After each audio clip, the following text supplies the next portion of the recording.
Ins itu, maaf sekali, itu nama manusia yang menunjuk pada sifat lembut dan ramahnya serta tampak. 18 kali disebutkan dalam Al-Quran. Kalau disebutkan ins, disebutkan lawannya jin. Ya ma'syaral jinni wal wa ma khalaqtul jinna wal.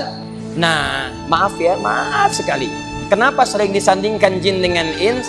Kata Binti Syati, awas, penulis kitab Al-Quran wa Qadayal Ummah, begitu disebutkan kalimat ini dalam Al-Quran, hati-hati. Kenapa jin sering disandingkan dengan ins? Begitu jin muncul, ins muncul. Karena dua-duanya memiliki makna yang bertolak belakang. Jadi kalau ada jin punya makna 3, maka ins punya 3 makna. Contoh, jin makna pertamanya hal yang tersembunyi. Semua yang tersembunyi dalam bahasa Arab, maka kalimatnya tidak akan jauh dari huruf jim dan nun. Bisa, dalam tubuh seorang perempuan ada rahim, di dalamnya ada janin. Jim dengan nun. Kenapa disebut janin? Karena jin ini, janin tersembunyi dalam perut seorang perempuan, tidak nampak ke permukaan.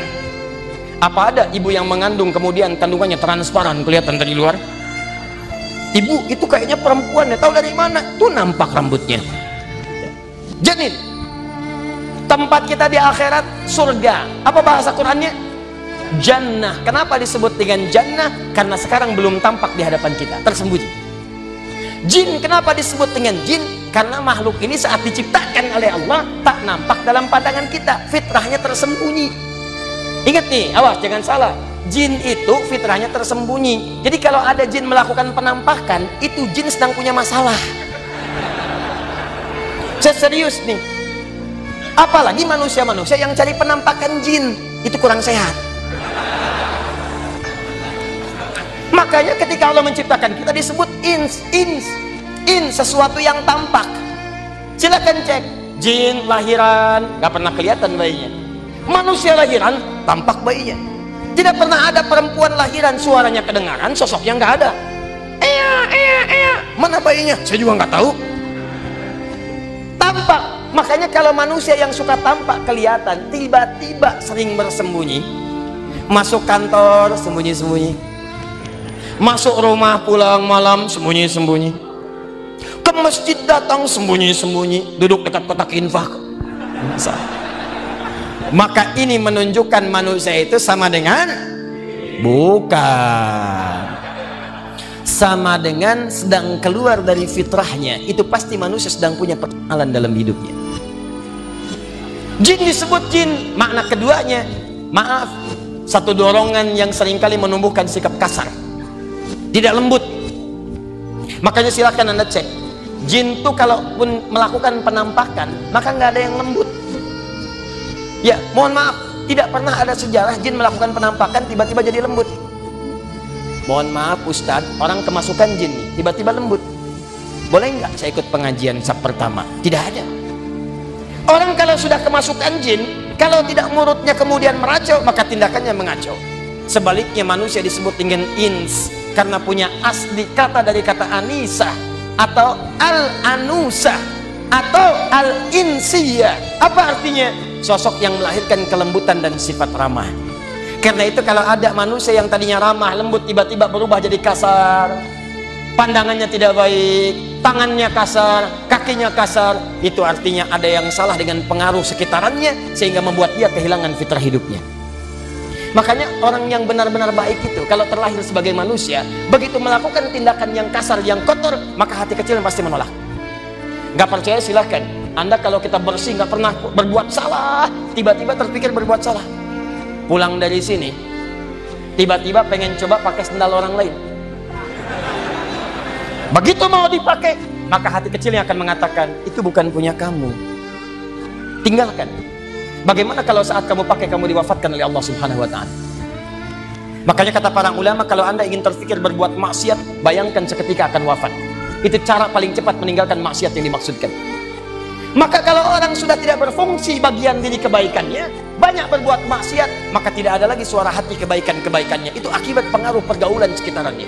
Begitu mau keluar masjid, langsung hatinya berkata, jangan lakukan, itu bukan punya kamu yang lebih bagus yang itu tuh, yang ini tinggalkan. Ini menunjukkan ada yang salah dalam dirinya. 4, disebut dengan Bani Adam. Bani Adam.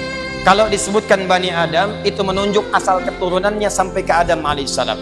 Tidak ada satupun manusia tinggal di bumi kecuali semua kalau diteliti bersumber kepada Nabi Adam alaihissalam, termasuk mukjizat Nabi Muhammad sallallahu alaihi wasallam.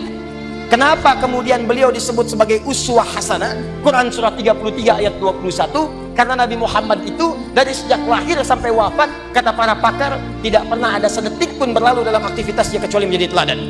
Di antara keteladanannya, baru lahir nasabnya diperjelas oleh Allah sampai ke Nabi Adam, sekalipun ayahnya meninggal wafat bahkan sebelum beliau terlahir. Bayangkan, meninggal ayahnya sebelum lahir, tapi begitu lahir nasabnya tersambung kepada Adam alaihissalam.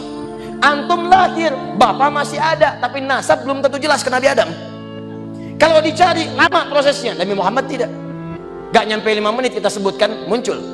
Lihat nih, Muhammad sallallahu alaihi wasallam bin Abdullah bin Abdul Muttalib bin Hashim bin Abdul Manaf bin Qusay bin Murrah bin Kilab bin Ka'ab bin Ghalib bin Fihr bin Malik bin Nadar bin Kinana bin Khuzaimah bin Mudrikah bin Ilyas bin Nizar bin Mudar bin Ba'ad bin Adnan bin Addi bin Adli bin Muqawwam bin Nahur bin Tarikh bin Ya'rub bin Yasjub bin Nabit bin Ismail alaihissalam bin Ibrahim alaihissalam bin Azar atau bin Nahur bin Abir bin Kinan bin Arfakhshad bin Sam bin Nuh alaihissalam bin Mikhlail bin Matushala bin Kinan bin Anwas bin Thith bin Adam alaihissalam.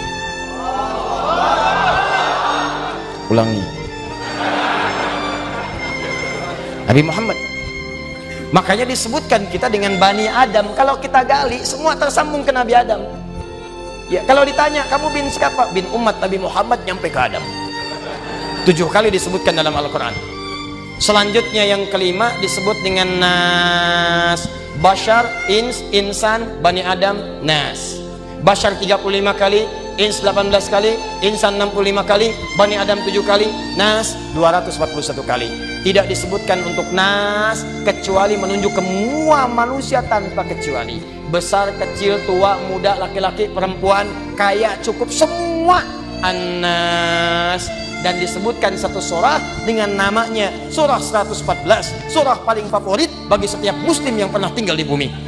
Qul a'udzu birabbin.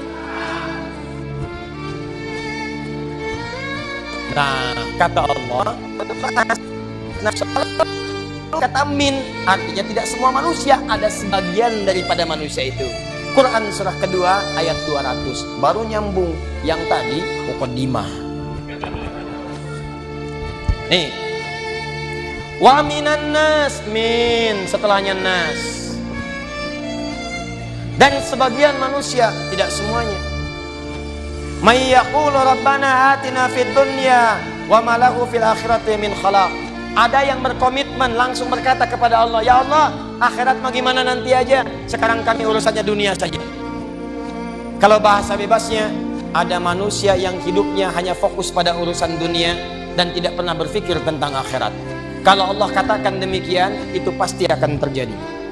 Ingat, Al-Quran itu sempurna, Allah itu sifatnya sempurna, maka ketika menyampaikan sebuah informasi, itu pasti akan terjadi. Kata Allah, ada orang-orang yang peta hidupnya itu hanya dunia saja. Yang penting dunia kaya, yang penting dunia bahagia, yang penting dunia nikmat. Akhirat masih jauh, gak usah dipikirin. Ini golongan pertama. Saya tanya pada Anda, ada yang hidupnya tiap hari kerja saja? Ada. Ada yang tiap hari hidupnya foya-foya saja? Ada.